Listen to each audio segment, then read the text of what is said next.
Welcome to EcpPro Billing Integration with Xero. In this video, we will take you through creating agreements, adding and configuring line items, and generating invoices through the Xero accounting system. Before we start, make sure you are logged into EcpPro with an account that has the EcpPro owner role. Ensure the billing add-in with Xero Integration has been set up and has been validated. In addition, you will need to have the CSP add-on with Dicker data integration set up. To verify the setup, log into EcpPro and from the home level click on MSP Settings and select Add-ons.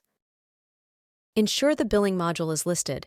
If correctly configured, a billing menu item will be visible.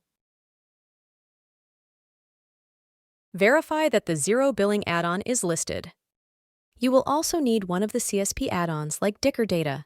The CSP add-on above will be auto-configured as long as one of the child CSP add-ons are enabled and validated. EcpPro allows MSPs to use multiple billing integration modules simultaneously. We will not be using the ConnectWise module in this video. Let's navigate to a tenant where we can create a billing agreement. If the tenant is under a tenant group, click on the tenant group first and then select the tenant. Navigate to the billing menu item and select Agreements. Click on Add to create our first billing agreement for this tenant. Hovering over the Xero logo, we can see that the data source is the Xero demo company. Clicking on the Customer Input field will return a list of customers configured in Xero. We are going to select the Bayside Club as our customer. We can add a descriptive name for the agreement. In this case, we are going to call it Managed Services. By default, the agreement will have an end date 3 years from now. You can also elect not to have an end date. The end date will not stop the billing process. It is just a reminder date to renew the agreement with your customer if required. Click on Create to save the billing agreement. The billing frequency is set to monthly by default. The last billed and next bill will be empty until the first billing run has been completed.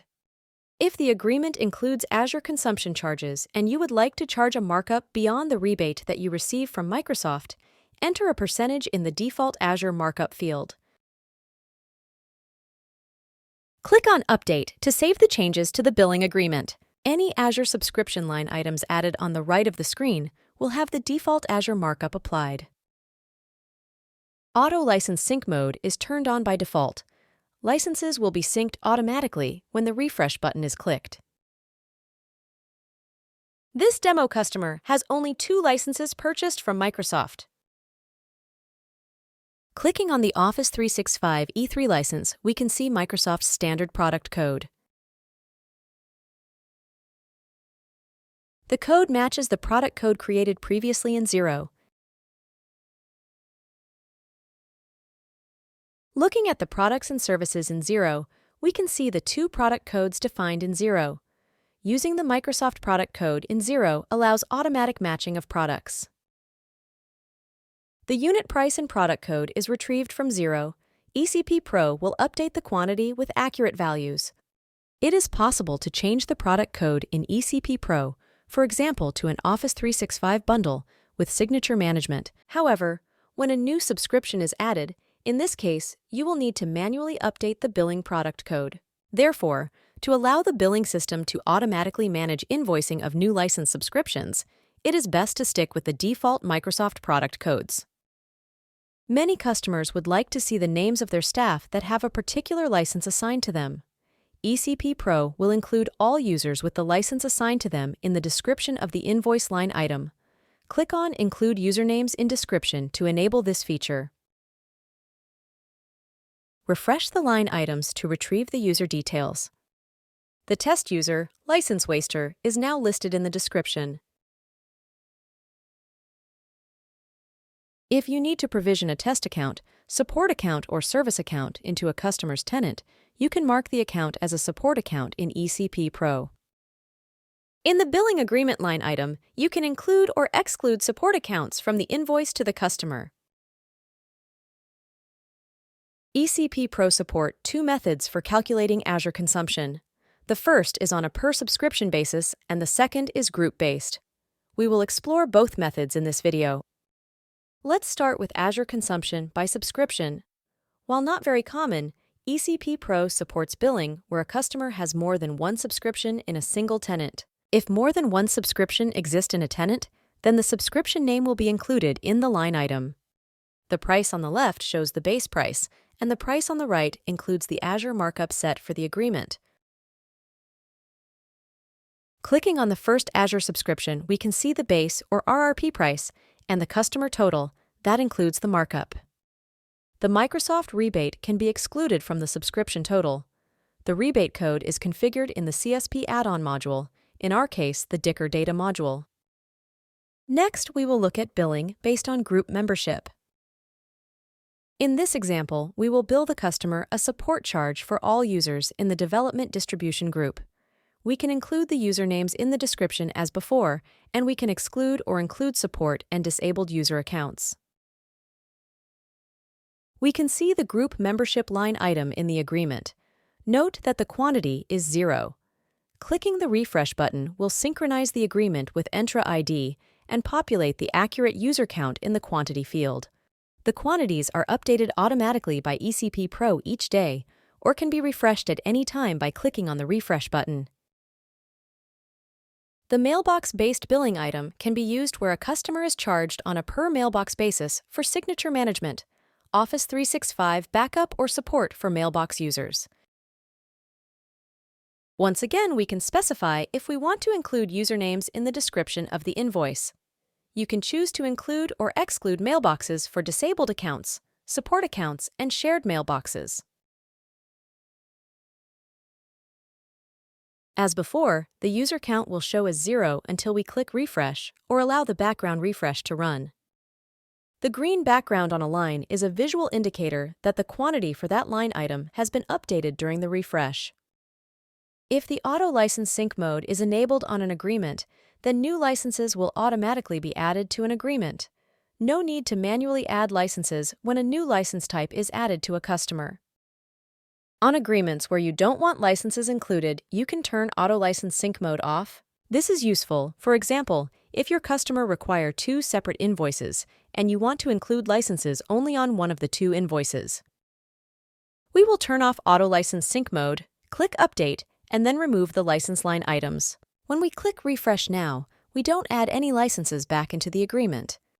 In this scenario, we can give the customer one invoice for Azure consumption and another for license-based charges. We can easily turn auto license sync mode back on to retrieve all the active licenses for this customer. We are now ready to create an invoice. Let's refresh the quantities one last time before creating the invoice. Click on the Create Invoice icon to create an invoice based on this agreement. Select Yes to proceed. Because we are creating the invoice before we have received the most recent Azure costs from Dicker Data, typically after the 15th of the month, the system is warning us that the Azure component is a month behind.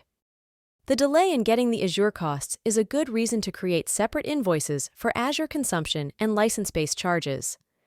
The license-based invoices can be sent out on the 1st of the month, with the Azure invoice following after the 15th. The invoice is now available in Xero in draft form.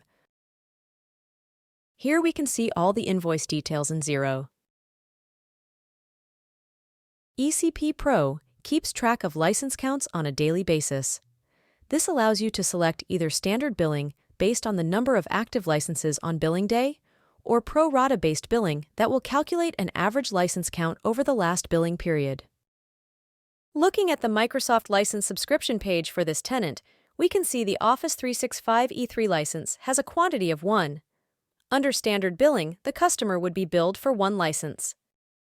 However, if we look at the license count over the billing period, then we can see the license went as high as 4 during the month, with the orange line indicating the average license usage.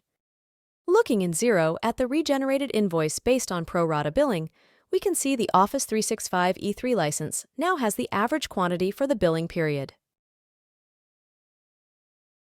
With the previous Azure consumption line items removed, we can now add an Azure consumption by group item. All the Azure consumption line items are automatically retrieved. Note the disabled line item with the red line through is the rebate line that we configured earlier. This has a $0 value and will be excluded from the customer invoice. All the other items have the base price on the left and the price inclusive of the markup on the right. For automatic matching of line items, the Xero product codes must match the Microsoft product category codes. For example, backup is one of Microsoft's Azure billing categories. Here we can see the billing category codes in Xero. EcpPro stores a copy of the invoice that was generated for Xero to allow convenient access to the invoices directly from EcpPro. As long as the invoice is still in draft mode in Xero, it can be deleted from within EcpPro.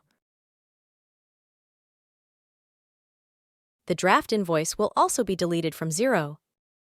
Returning to the Home menu and selecting MSP Settings, and then Add-ons, we can configure the Xero Billing add-on. Here we can configure how new invoices are created in Xero. By default, invoices will be created in draft mode, but you can select to create invoices in a submitted or authorized mode.